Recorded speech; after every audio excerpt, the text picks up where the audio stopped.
नमस्कार साथियों। आज के इस वीडियो में हम बात करेंगे एक बहुत ही रिसेंट इशू जो कि यूजीसी के नए लेटर की वजह से क्रिएट हुआ है कि क्या सीन होने वाला है और आगे किस प्रकार से नेट और पीएचडी के एडमिशन्स में क्या चेंजेस होंगे, कैसे नेट पीएचडी के लिए इम्पोर्टेंट हो गया है और क्या इसके दूसरे पहलू हो सकते हैं और स्टूडेंट्स को किस प्रकार से अब मैनेज करना पड़ेगा। तो चलिए स्टार्ट करते हैं हमारे इस सेशन को और समझने की कोशिश करते हैं कि उस लेटर के अकॉर्डिंग अब किस प्रकार से सिनेरियो चेंज हुआ है। देखिए यहाँ पे हम देख पा रहे हैं कि ये 27 मार्च का लेटर है और यूजीसी के लेटर हेड पे ये इंफॉर्मेशन शेयर की गई है और एक पब्लिक नोटिस के अंदर ये बताया गया है कि जो नेट है वही अब पीएचडी के एडमिशन के लिए जो एंट्रेंस लगता है उसके बराबर होगा। यानी कि पीएचडी के लिए अलग से एंट्रेंस जो अब तक हो रहे थे वो एंट्रेंस अब नहीं होंगे। आपको अगर याद हो तो पहले पीएचडी में एंट्रेंस नहीं हुआ करते थे, डायरेक्ट एडमिशन होते थे। उसके बाद में 2009 के बाद एंट्रेंस एग्ज़ाम कंपलसरी कर दिया गया था और अलग अलग यूनिवर्सिटीज़ अपने अपने रिक्वायरमेंट के अकॉर्डिंग अपना अपना शेड्यूल बना के पीएचडी का एंट्रेंस एग्ज़ाम लेते थे। अगर लाइफ साइंस के हिसाब से बात करें या बॉटनी जूलॉजी के हिसाब से देखें तो ऑलमोस्ट सभी यूनिवर्सिटी जब पीएचडी एंट्रेंस एग्ज़ाम लेती हैं तो जो सिलेबस है वो CSIR नेट का सिलेबस ही एडवाइस दिया जाता है और वही सिलेबस कवर करने को बोला जाता है। तो केवल एग्ज़ाम कराई जाती थी, सिलेबस नेट वाला ही होता था, लेकिन पेपर का जो स्टैंडर्ड है वो नेट के कंपैरिजन में बहुत अलग रहता है। बहुत सारे इश्यूज भी अलग अलग जगह पे आप लोगों ने सुना होगा, नोटिस किए होंगे। तो उन सब चीज़ों को ख़त्म करते हुए अब नेट से ही पीएचडी में एडमिशन है वो स्टूडेंट्स को मिल जाया करेगा। तो एक सहूलियत हो गई है कि 2 एग्ज़ाम देने की ज़रूरत नहीं पड़ेगी। नेट के बिहाफ के ऊपर ही पीएचडी के अंदर भी हम एडमिशन के लिए जा सकते हैं। चलिए हम सारी बातों को पढ़ लेते हैं कि the university grant commission conducts the national eligibility test, है ना। जैसे आप यूजीसी नेट की बात हो या CSIR नेट की बात हो, ठीक है, दोनों ही एग्ज़ाम NTA कराता है। The net is conducted twice a year. Corona के अंदर थोड़ा सा हुआ था कि लेट हो गया था शेड्यूल, टाइम्स पे एग्ज़ाम नहीं हो पाए थे, लेकिन अब सब कुछ दोबारा से उसी पैटर्न में है और साल में 2 बार यूजीसी नेट भी हो रहा है और CSIR नेट भी हो रहा है और ऑलमोस्ट जून और दिसंबर में ये एग्ज़ाम्स हर साल हो रही हैं। अगर करंटली बात करें तो नेट स्कोर है उसका इस्तेमाल कहाँ कहाँ होता है कि एक तो जिनका स्कोर काफ़ी अच्छा होता है उनको JRF मिलती है, तो वो तो टॉपर्स हैं कि नेट के एग्ज़ाम के अंदर जिनका स्कोर काफ़ी अच्छा जाता है, जैसे अपन लाइफ साइंस के हिसाब से बात करें तो जिनका 115 से ऊपर होता है जो JRF के अंदर आ जाते हैं। और दूसरा ये होता है कि जिनका भी नेट होता है वो पूरे इंडिया के अंदर किसी भी यूनिवर्सिटी और किसी भी कॉलेज के अंदर असिस्टेंट प्रोफेसर के लिए अप्लाई कर सकते हैं अगर उनके पास एक MSc डिग्री भी कंप्लीट हो गई है। तो नेट के अब तक की ये 2 चीज़ें चल रही थी कि जिनका नेट होगा वो असिस्टेंट प्रोफेसर बन सकते हैं और वो लाइफ टाइम वैलिडिटी होती है कि एक बार नेट हो गया तो आप लाइफ टाइम कभी भी असिस्टेंट प्रोफेसर के लिए अप्लाई कर सकते हैं, आपको बार बार नेट नहीं देना पड़ेगा। और अगर आपका नेट का स्कोर बहुत अच्छा है तो आपको जूनियर रिसर्च फेलोशिप है वो मिल जाती है। ये अब तक का सीन था। देखो यहाँ पे लेटर में साफ बताया गया है कि many universities conduct their entrance test for admission to their PhD programme requiring the students to write multiple PhD entrance test. तो अलग अलग यूनिवर्सिटीज़ ने बाद में अपने अपने हिसाब से अपने अपने प्रोग्राम के हिसाब से टेस्ट कराना चालू किया to help the student with 1 national entrance test for PhD admission as a part of implementing the national education policy 2020। तो नया जो एजुकेशन पॉलिसी है उसके अकॉर्डिंग पूरे कंट्री के अंदर पीएचडी एडमिशन का टेस्ट अलग अलग ना होकर के एक ही होने लग जाए, है ना। 1 national entrance test for PhD admission ऐसा सोचा गया है और इसके लिए ये डिज़ाइन किया गया है। तो जो एक्सपर्ट्स हैं उनके कमेटी ने जो डिसीजन लिए वो सब यही था कि नेशनल एलिजिबिलिटी टेस्ट जो कि नेट होता है उसी को मान्यता दे दी जाए, यानी कि उसी को प्रोविज़न दे दिया जाए।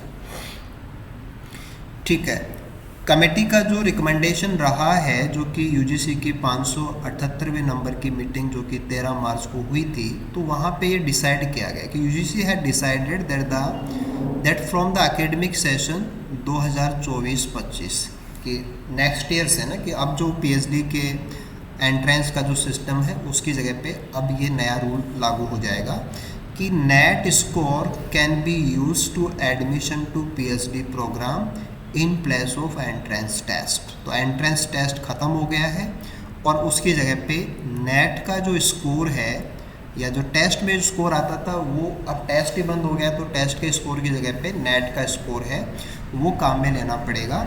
और ये सारा जो भी हमारी यूनिवर्सिटीज़ हैं, हायर एजुकेशन ऑफ इंडिया के जो इंस्टीट्यूट्स हैं, उन सब के ऊपर ये प्रभावी हो गया है।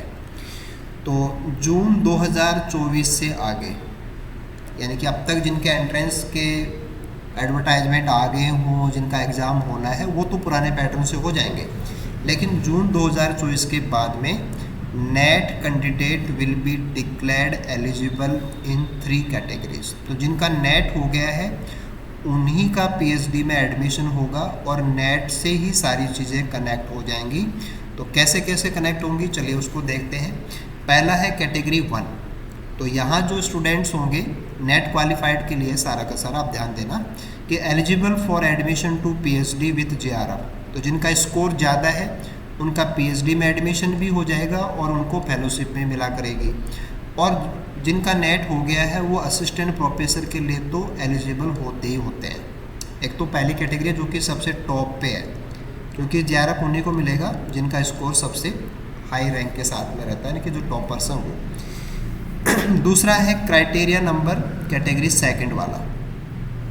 इनका जो स्कोर है वो थोड़ा सा कम रहे, जिनका रहेगा वो इसमें आएंगे, जिनको जेआरएफ नहीं मिलेगी, लेकिन वो अपने नेट के स्कोर से पीएचडी में एडमिशन ले सकते हैं। और जिनका नेट है वो असिस्टेंट प्रोफेसर के लिए एलिजिबल हमेशा होते हैं। तीसरी कैटेगरी बनाई है कैटेगरी नंबर 3 कि eligible for admission to PhD programme only and not for the award of JRF और अपॉइंटमेंट एज असिस्टेंट प्रोफेसर। तो ये एक नया इश्यू आ गया है कि कुछ ऐसे कैटेगरी भी रहेंगी जिसमें जो स्कोर है वो स्कोर इतना कम होगा कि वो असिस्टेंट प्रोफेसर के लिए भी काम में नहीं आएगा, नॉट फॉर जेआरएफ भी नहीं मिलेगी उससे और असिस्टेंट प्रोफेसर के लिए भी नहीं जा सकते। अब तक क्या होता था कि जिनका भी नेट हो गया वो सब असिस्टेंट प्रोफेसर के लिए अप्लाई कर सकते थे, लेकिन अब कैटेगरी 3 में जिनका स्कोर जाया करेगा वो केवल पीएचडी में तो जा सकते हैं, वो असिस्टेंट प्रोफेसर के लिए नहीं जा पाएंगे। यानी कि मान लो कि किसी स्टूडेंट को, कोई स्टूडेंट एक्स है, उसको पीएचडी भी करनी है और उसको असिस्टेंट प्रोफेसर के लिए अप्लाई भी करना है, तो उसका स्कोर कम से कम कैटेगरी 2 या कैटेगरी 1 के बराबर होना चाहिए। कैटेगरी 3 वाला असिस्टेंट प्रोफेसर नहीं बन सकता। अगर उसको असिस्टेंट प्रोफेसर बनना है तो उसको नेक्स्ट एग्ज़ाम दोबारा देनी पड़ेगी और उसमें उसको जो स्कोर है वो क्राइटेरिया 2 या क्राइटेरिया 1 या कैटेगरी 1 और 2 वाला उसको लेना पड़ेगा। यानी कि पहले ये होता था कि एक बार नेट हो गया तो फिर आपको दोबारा असिस्टेंट प्रोफेसर के लिए नेट करने की ज़रूरत नहीं है, लेकिन अब कैटेगरी 3 में जो बच्चे होंगे या जिनका स्कोर कम रहेगा वो पीएचडी में तो एक बार के लिए जा सकते हैं, लेकिन असिस्टेंट प्रोफेसर नहीं बन पाएंगे। तो उनको असिस्टेंट प्रोफेसर बनने के लिए दोबारा से अच्छा स्कोर वाला नेट निकालना पड़ेगा। तो ये एक इश्यू आ गया है कि टेम्परेरी आप पीएचडी में तो जा सकते हो, बट आपको फेलोशिप चाहिए या आपको असिस्टेंट प्रोफेसर बनना है तो दोबारा नेट देना पड़ेगा।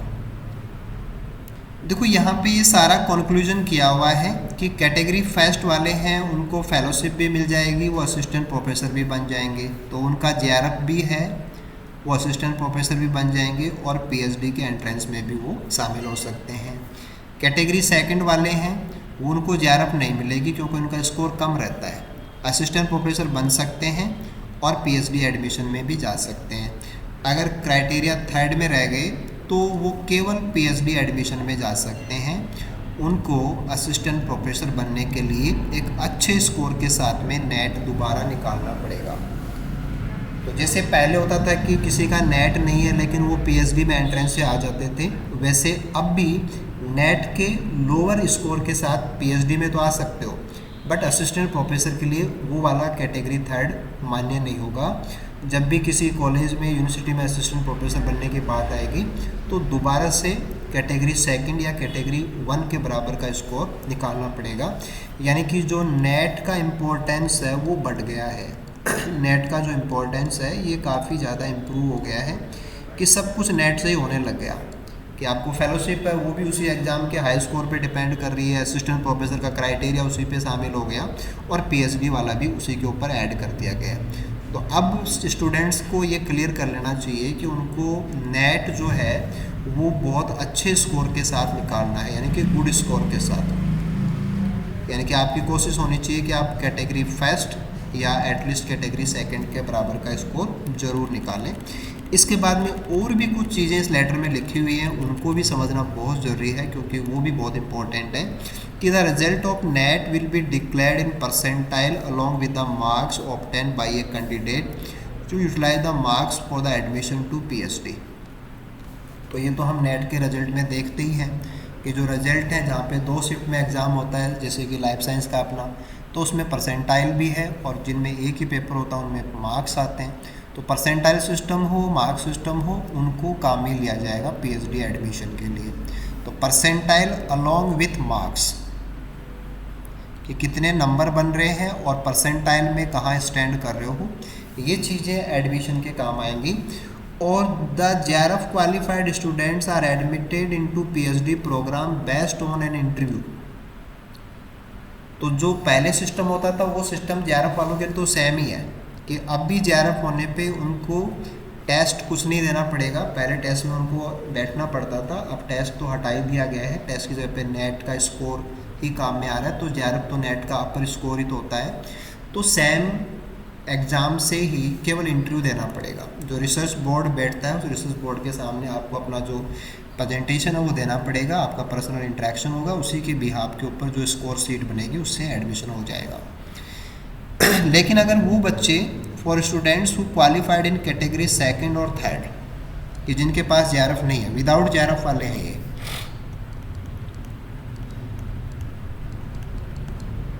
तो विदाउट जेआरएफ वालों को थोड़ा सा ये समझना है कि वहाँ 70% जो वेटेज है वो तो दिया जाएगा स्कोर को, यानी कि नेट के स्कोर को, और 30% वेटेज है वो दिया जाएगा कि पीएचडी के अंदर आपका जो एंट्रेंस में इंटरव्यू हो रहा है उस इंटरव्यू में आपका स्कोर कितना जा रहा है।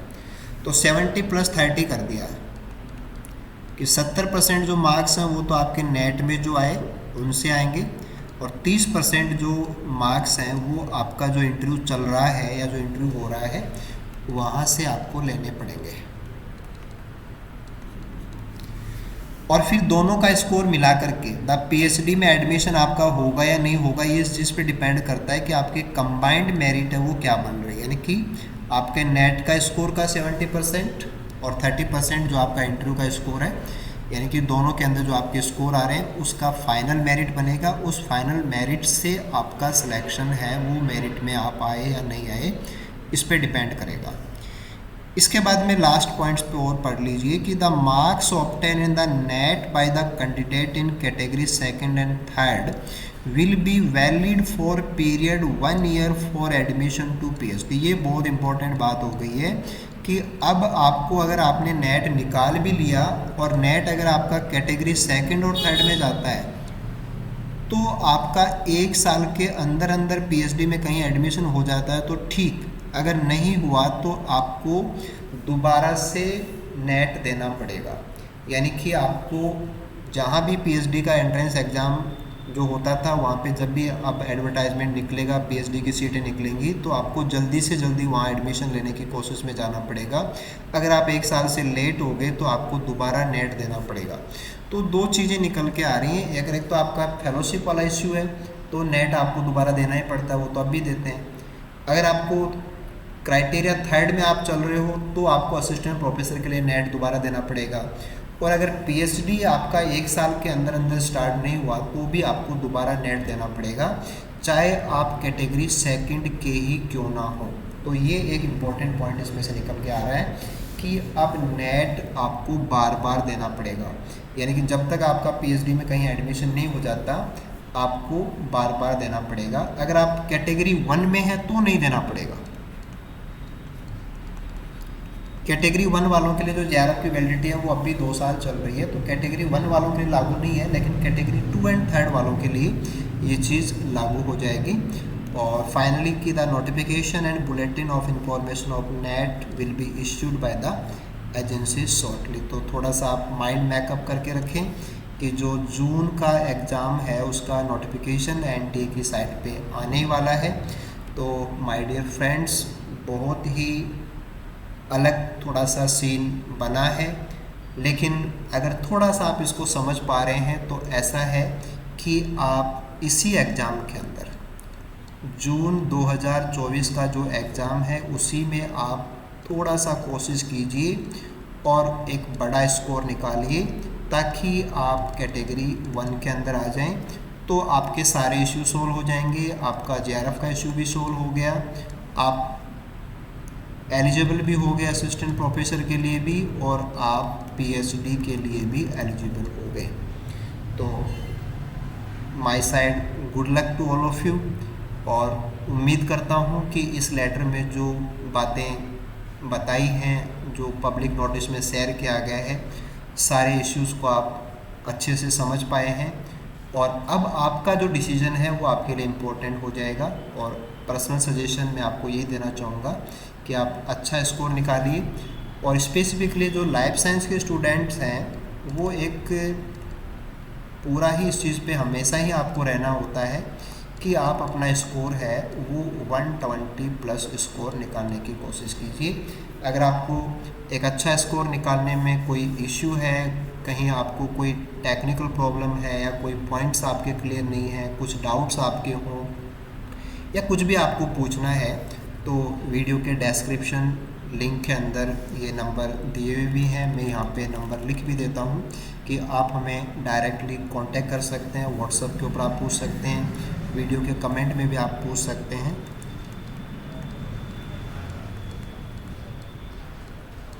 तो we welcome all of your queries कि आप अपने क्यूरीज हमें आराम से पूछ सकते हैं। जहाँ तक हो सकेगा हम जल्दी से जल्दी आपकी क्यूरी को सेटिस्फाई करेंगे।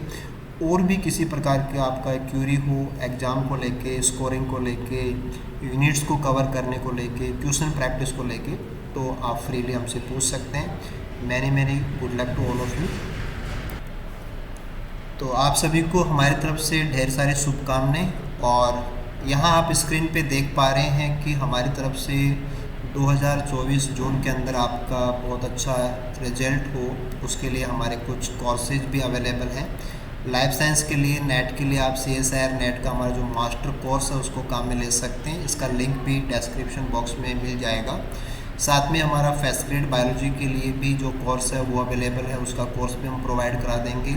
असिस्टेंट प्रोफेसर जो कि राजस्थान के हिसाब से बात करें तो मई में एग्ज़ाम हो रहा है, उसका जो टेस्ट सीरीज़ है बॉटनी को लेकर के बहुत ही स्पेशल और यूनिक टेस्ट सीरीज हमने चालू कर रखा है, जिसमें हम काफ़ी सारे क्वेश्चंस को डिटेल एनालाइज करके आपको समझा रहे हैं ताकि मैक्सिमम से मैक्सिमम पॉइंट्स आपके क्लियर हों, बहुत अच्छा स्कोर आप निकाल सकें। उसके लिए भी आप जा सकते हो। और जिन स्टूडेंट्स को फाइनेंशियल प्रॉब्लम है या जो बहुत पे करने की स्थिति में नहीं है या कोई भी क्राइसिस उनके साथ हो सकता है, अगर वो जून 2024 को अपना टारगेट कर रहे हैं, तो लाइफ साइंस के लिए हमने उन सभी स्टूडेंट्स की फ्री हेल्प के लिए एक बिल्कुल से फ्री कोर्स डाला हुआ है। उसका लिंक भी हमारे ऐप के ऊपर भी अवेलेबल है, डिस्क्रिप्शन बॉक्स में भी हम दे देंगे। तो वहाँ से आप बिल्कुल ज़ीरो कॉस्ट के ऊपर भी ये तैयारी चालू कर सकते हैं। तो हमें पूरा विश्वास है कि आप इस वीडियो से ज़रूर लाभान्वित भी हुए हैं और जो हमारे कोर्सेज हैं उनका भी आप पूरा फ़ायदा उठाएंगे। और हमें ये बताते हुए बहुत खुशी है कि 2023 के अंदर शेखावाटी अंचल के अंदर द बेस्ट रिजल्ट देने वाले इंस्टीट्यूट के रूप में हम आप लोगों के साथ मेहनत करने के लिए हमेशा तैयार हैं और सभी स्टूडेंट्स को एक बेटर सेटिस्फैक्शन, बेटर लेवल तक का अंडरस्टैंडिंग क्रिएट हो और बेटर अचीवमेंट वो लेकर के आएँ। इसी उम्मीद के साथ हमारा ये क्रम जारी रहेगा। तो आप चैनल को भी लाइक करके रखिए और वीडियो को ज़रूर से लाइक करना, शेयर करना। कोई भी टेक्निकल हेल्प हो तो आप बिना हिचकिचाहट के हमें कांटेक्ट कर सकते हैं। Thank you so much. Good luck all of you.